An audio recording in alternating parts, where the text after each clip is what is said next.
It's so nice to see you here. 考虑到今天也有很多中国人。Considering there are a lot of the Chinese audience, so that's why my slides is in English. However, I will deliver my speech in Chinese, in Mandarin.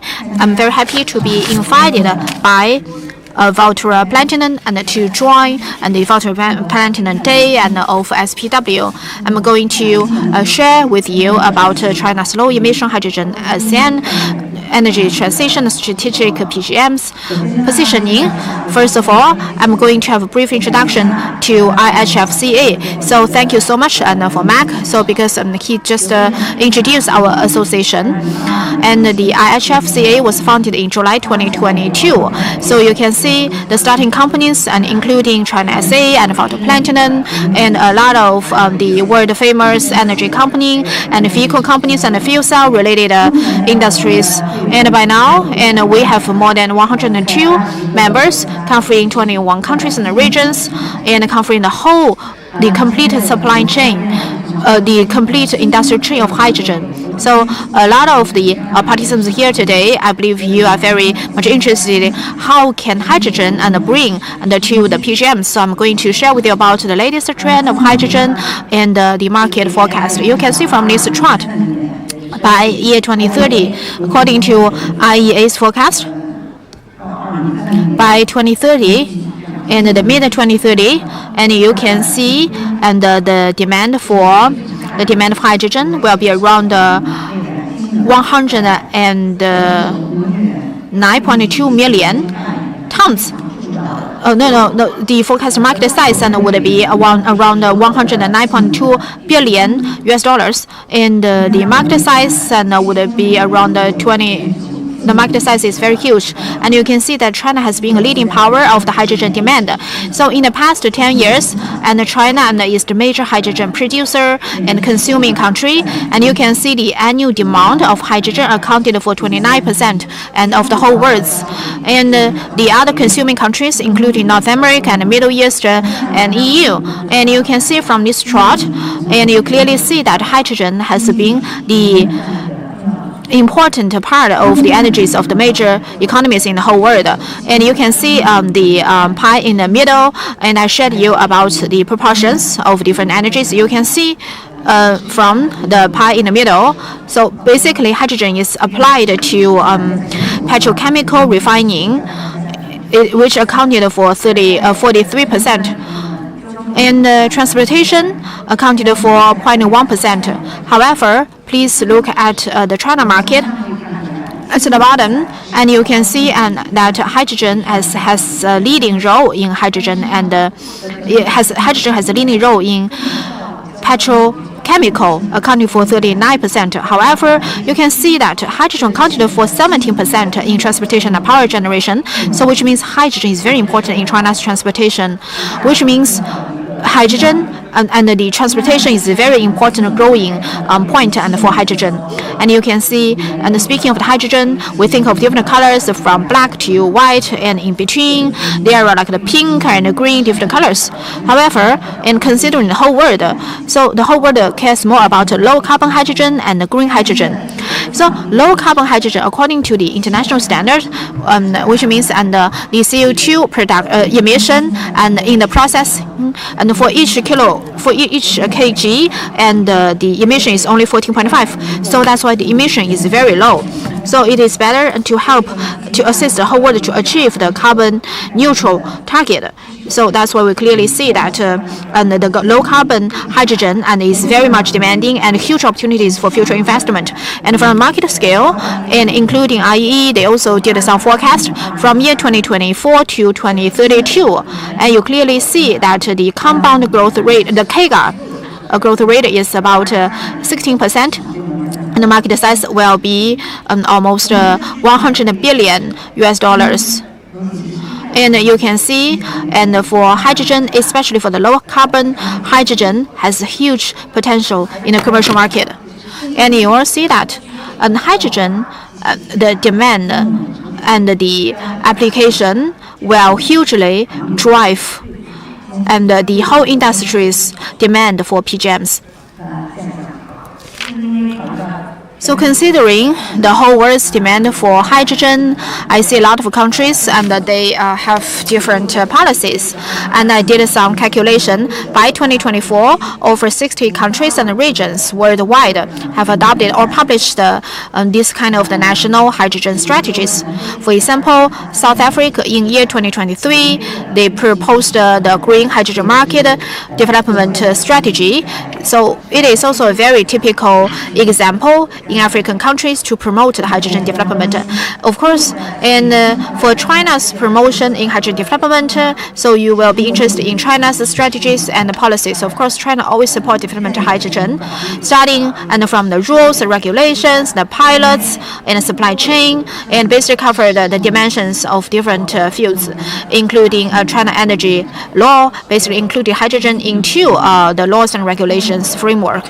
And like the local government and the central government in China in recent years have published a lot of the rules, regulations, and policies. Last week, the General Bureau of Energy launched the pilot projects and for hydrogen. So a lot of the new policies coming out, of course, and there are a lot of the ongoing policies for hydrogen from China's government. So that's why the development of China's hydrogen comes from the support of the central government and the market size and the supply chain and the industries. I also said that China's industrial scale and of hydrogen is the first of the whole world, including the foundation, the supply chain, and the foundation. So basically, we already cover the 4 chains of the industry. In the year 2024, we clearly see that the hydrogen consumption per year is about more than 360 tons. 36 million tons, and people already pay attention to the low carbon hydrogen development, including the green hydrogen, and we clearly see the supports and the capacity and the scale are expanding year by year. And you can see on the left side, by the end of 2024, and we clearly see that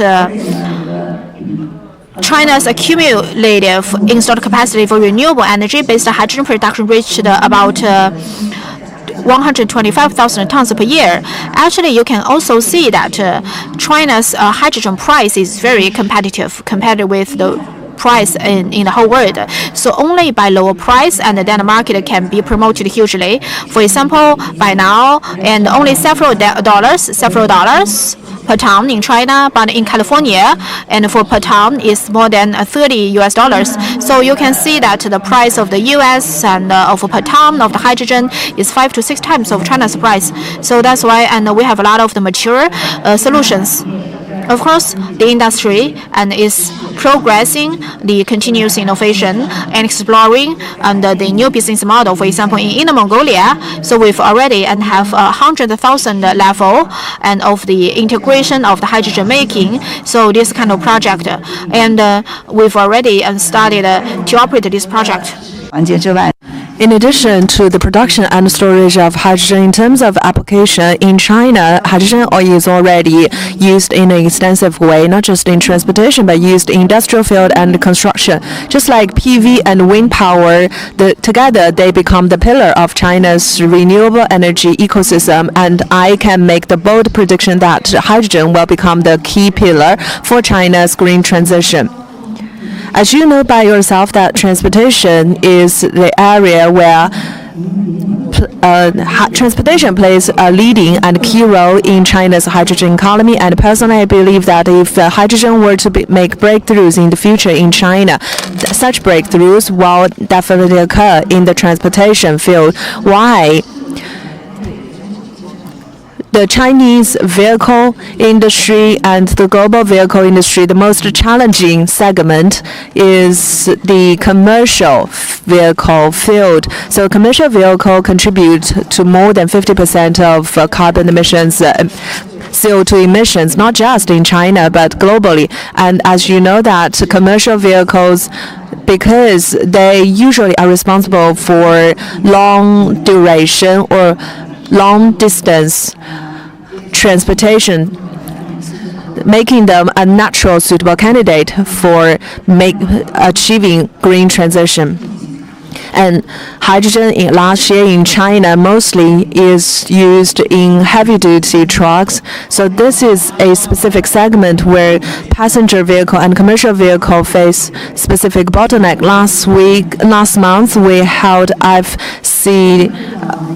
We held a closed-door meeting where more than a dozen OEMs from China expressed that in addition to working on the promotion of heavy-duty vehicle, they also shown strong interest in applying hydrogen to their passenger vehicles. And all these OEMs expressed their confidence and their goal. So all these give us very good confidence in the future of hydrogen application, not just in the field of PV, not just in the field of CV, but in the PV as well.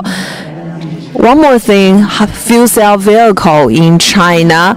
In terms of fuel cell vehicle in China, China has this pilot policy to develop fuel cell vehicles. And now Beijing, Shanghai, Guangdong, Henan, Hebei, in 5 provinces and cities, they took the lead and they led 47 cities across the whole country to build demo cases for fuel cell vehicles, and 15,000 fuel cell vehicles in the 5 demo cities.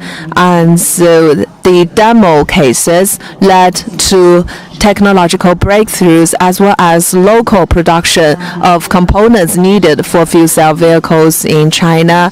A lot of technological breakthroughs have been observed. For example, the life of fuel cell vehicles or the range of fuel cell vehicles has already exceeded 20,000 kilometers.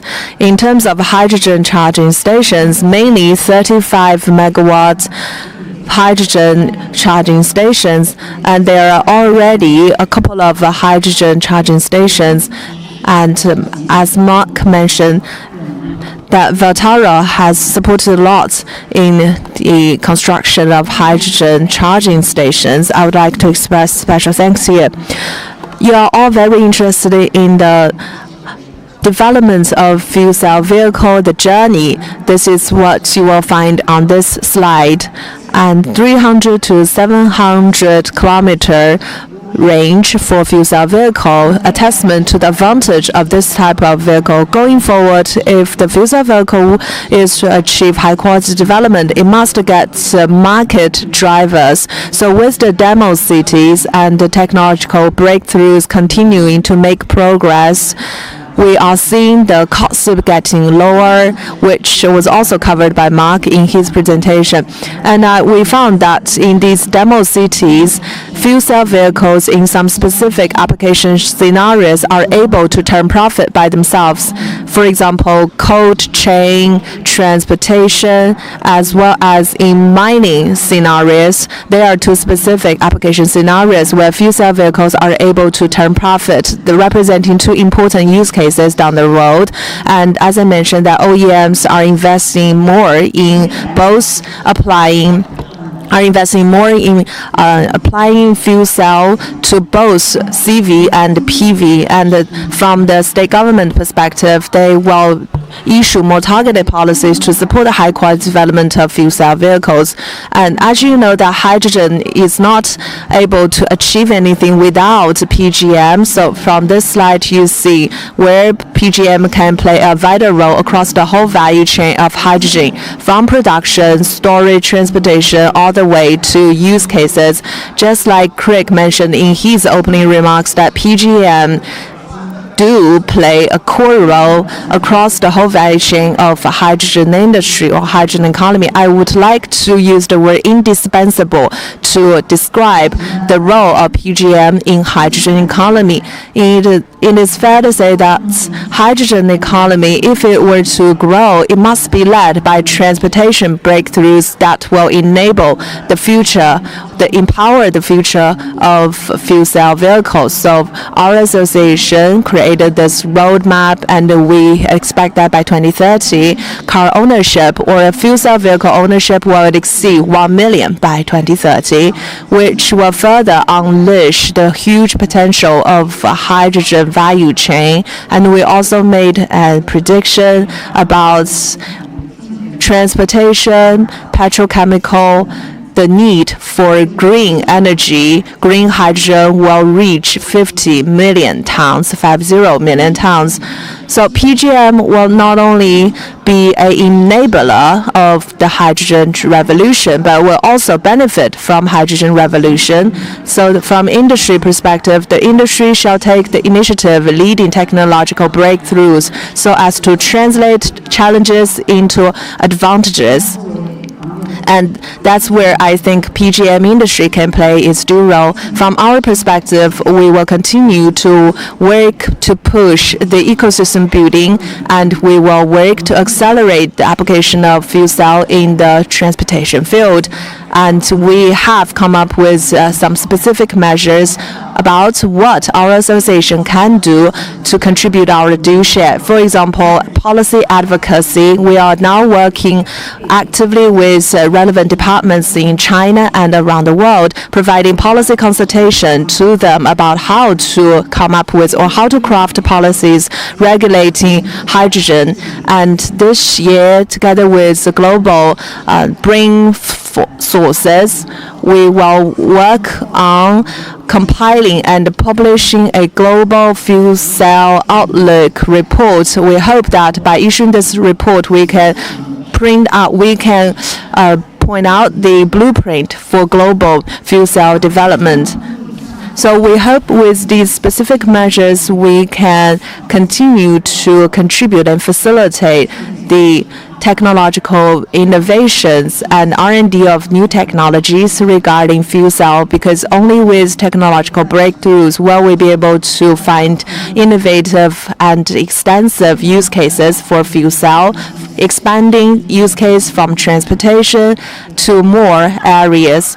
So this slide, well, I would like to express my gratitude and for being invited to today's Valterra sponsored event today, because as Mark mentioned that Valterra is one of the founding members of our association. Since the founding of the association, Valterra has invested a lot in supporting us, becoming one of the key reasons our association was able to make was able to come so a long way. And we would like to maintain long-term and close partnership with other stakeholders in the industry, in particular with Valterra. So IHFCA, as I would like to firstly, on behalf of IHFCA, express our sincere gratitude to Valterra and other stakeholders for their contribution. And looking forward, from IHFCA's perspective, we look forward to working together with Valterra to explore new applications of fuel cell in not just transportation but other areas to fully unlock PGM's unique role in this energy revolution. Thank you very much.